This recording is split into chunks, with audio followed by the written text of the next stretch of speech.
Hello friends, in this video நம்ம transfer pricing ஒரு சின்ன illustration பார்ப்போம். Illustration 11. A company has two divisions X and Y. Division X manufactures a component which is used by division Y to produce a finished product.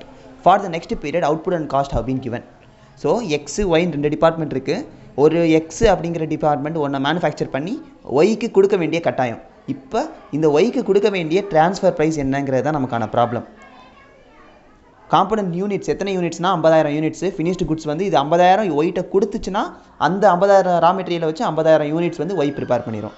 Variable cost 2,50,000, ஒய்க்கான variable cost 6 லட்சம், fixed cost இது 1,50,000, இது 2 லட்சம். அப்புறம் fixed cost R separable, தனியாகவே கொடுத்தாங்க, அதான் separable. You are required to advise on the transfer price to be fixed for division X component under the following circumstances. First circumstance, division X can sell the component in a competitive market for rupees 10 per unit. Division Y can also purchase the component from the open market at that price. Okay. So, first of all, என்ன சொல்லியிருக்காங்க, X வந்து இந்த particular number of யூனிட்ஸை manufacture பண்ணி ஒயிட்டை கொடுக்காம வெளி மார்க்கெட்டில் out சைடில் விற்றாங்கன்னா எவ்வளோ ரூபாய்க்கு விற்கலாம்? 10 ரூபாய்க்கு விற்கலாம். ஆனால் அதே ப்ராடக்டை ஒயிட்டை கொடுக்குறதா இருந்தால் 10 ரூபாய்க்கு கொடுக்க முடியாது. ஏன்னா ஆக்சுவல் வேரியபிள் காஸ்ட் என்னது? 2,50,000 டிவைடட் பை 50,000 தான் வந்து இதுக்கான டோட்டல் வேரியபிள் காஸ்ட்டு 5 ரூபா தான். ஒயிட்டை கொடுக்குறதா இருந்தால் 5 ரூபாய்க்கு தான் கொடுக்கணும். எக்ஸ்ட்ரா அவுட் சைடில் விற்கிறதா இருந்தால் 10 ரூபாய்க்கு விற்கலாம். நம்ம எப்படி ஒர்க் அவுட் பண்ணலான்னு பார்ப்போம். கிளியராக பாருங்கள். அவுட் சைடு மார்க்கெட்டில் 10 ரூபாய்க்கு விற்கலாம். ஒயிட்னா 2,50,000 டிவைடட் பை 50,000. ஸோ 5 ரூபாய்க்கு தான் விற்க முடியும். இப்போ நம்ம ஆக்சுவலாக நமக்கான ஆப்பர்ச்சுனிட்டி காஸ்ட் லாஸ்ட் என்னது? ஆப்பர்ச்சுனிட்டி காஸ்ட்டுங்கிறது என்னது?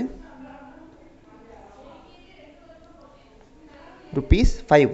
ஏன்னா வெளியே விற்றாங்கன்னா 10 ரூபா, ஒயிட்டை விற்றாதனால 5 ரூபா தான். ஸோ மிச்சம் இருக்கிற பேலன்ஸ் தான் நமக்கான ஆப்பர்ச்சுனிட்டி காஸ்ட்டு. ஆப்பர்ச்சுனிட்டி காஸ்ட்டுங்கிறது 5 ரூபா. ஸோ ஒயிட்டை வந்து விற்றாங்கன்னா அந்த பர்டிகுலர் 5 ரூபாங்கிறது வந்து நம்ம கம்பெனிக்கு லாஸ். இதுதான் வந்து ஃபஸ்ட்டு சிச்சுவேஷன். செகண்ட் சிச்சுவேஷன் என்ன கொடுத்துருக்காங்கன்னு பார்ப்போம்.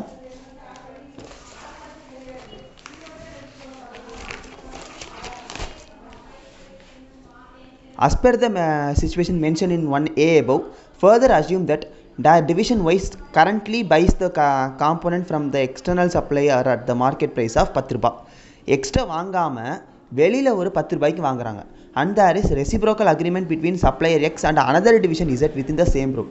Under this agreement, the external supplier agrees to buy one product of from division Z at a profit of 4 to the division to every component of which division Y buys from the supplier. ஒரு நல்ல அழகான point. நான் இதை வந்து ஒரு டயக்ராமேட்டிக்காக உங்களுக்கு போட்டு காமிக்கிறேன்.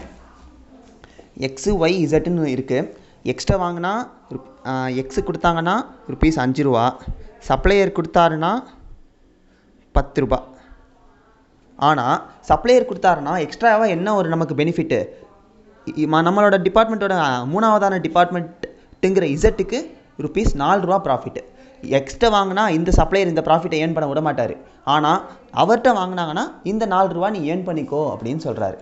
ஸோ இப்போ நமக்கான டோட்டல் ஆப்பர்ச்சுனிட்டி காஸ்ட் என்ன ஆகும் அப்படின்னு நினச்சிங்கன்னா, ஃபஸ்ட்டு பாருங்கள், நமக்கு ஆக்சுவலாக ஒரு ப்ராடக்டை வந்து நம்மளுக்கான காஸ்ட் வந்து என்னென்னு பார்த்தீங்கன்னா ₹5. ஏன்னா நம்ம வேரியபிள் காஸ்ட் 5 தானே பார்த்தோம். ₹5 ப்ளஸ் சப்ளையர்கிட்ட வாங்கினதுனால நமக்கு வந்து இந்த 5 தேவையில்லை. நமக்கு சப்ளையர்கிட்ட வாங்குறதுனால நமக்கு வந்து எவ்வளோ ரூபா நமக்கு வந்து செலவு? 10 ரூபா.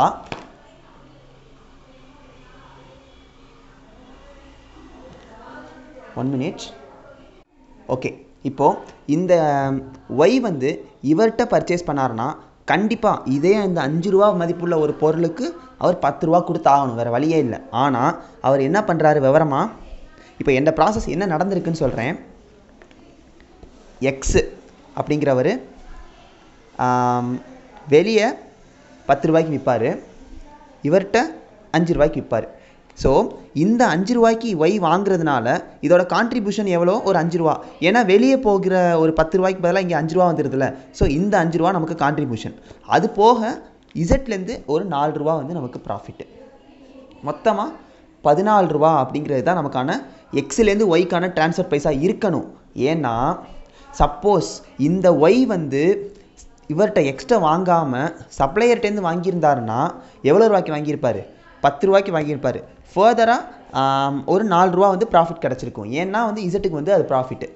இப்போ ஆனால் எக்ஸ்ட்ரா வாங்கினதுனால என்ன ஆயிடுச்சு? 5 ரூபா ப்ளஸ் இந்த 4 ரூபாவும் கிடையாது. ஏன்னா எக்ஸ்ட்ரா வாங்கினா அவருக்கு ப்ராஃபிட் கிடையாது. வெறும் 5 ரூபா தான் வந்து வருது. ஆனால் அதே இதை வெளியே விற்று வேறு மாதிரி பண்ணியிருந்தா என்ன ஆயிருக்கும்? 14 ரூபா ஆயிருக்கும். ஸோ எக்ஸும் வந்து ஒய்க்கு ட்ரான்ஸ்ஃபர் ப்ரைஸ் 14 ரூபா வைக்கணும். எதனால்? Opportunity cost. என்ன ஆப்பர்ச்சுனிட்டி காஸ்ட்னு கேட்டிங்கன்னா, நார்மலாக கிளியராக பாருங்கள், 5 ரூபாங்கிறது இந்த 14 ரூபாயை ஸ்ப்ளிட்டப் பண்ணுறேன். Production cost. அடுத்த 5 ரூபா opportunity cost for external sales. ஏன்னா வெளியே பண்ணியிருந்தா எக்ஸுக்கு 10 ரூபா கிடச்சிருக்கும். இவர்கிட்ட கொடுத்ததுனால தான் 5 ரூபா ஆயிடுச்சு. ஸோ ரிமைனிங் இருக்கிற 5 ரூபா ஒரு ஆப்பர்ச்சுனிட்டி காஸ்ட்டு. இன்னும் ஒரு 4 ரூபா திரும்பவும் ஆப்பர்ச்சுனிட்டி காஸ்ட் ஃபார் இசட்டு. ஏன்னா இப்போ இந்த எக்ஸ் வந்து அதை வெளியே விற்றுருந்தாருன்னா ஒய் வெளியே வாங்கியிருப்பார். அப்போ இசட்டுக்கு எக்ஸ்ட்ராவாக ஒரு 4 ரூபா ப்ராஃபிட் கிடச்சிருக்கும். ஆனால் டைரெக்டாக ஒயிட்டை வந்து 5 ரூபாய்க்கு கொடுத்ததுனால அந்த ப்ராஃபிட் இல்லாமல் போயிடுச்சு. ஸோ அது ஒரு ஆப்பர்ச்சுனிட்டி காஸ்ட். மொத்தமாக 14 ரூபா. இது should be the transfer price. இதுதான் கான்செப்ட். இப்போ ப்ராசஸ் என்ன நடந்திருக்குன்னு பாருங்கள். எக்ஸு இதை 10 ரூபாய்க்கு ஒரு சப்ளையர்கிட்ட விற்றுருக்காரு. அந்த சப்ளையரு அதே 10 ரூபாய்க்கு அதை என்ன பண்ணியிருக்காரு? ஒயிட்டை விற்றுருக்காரு.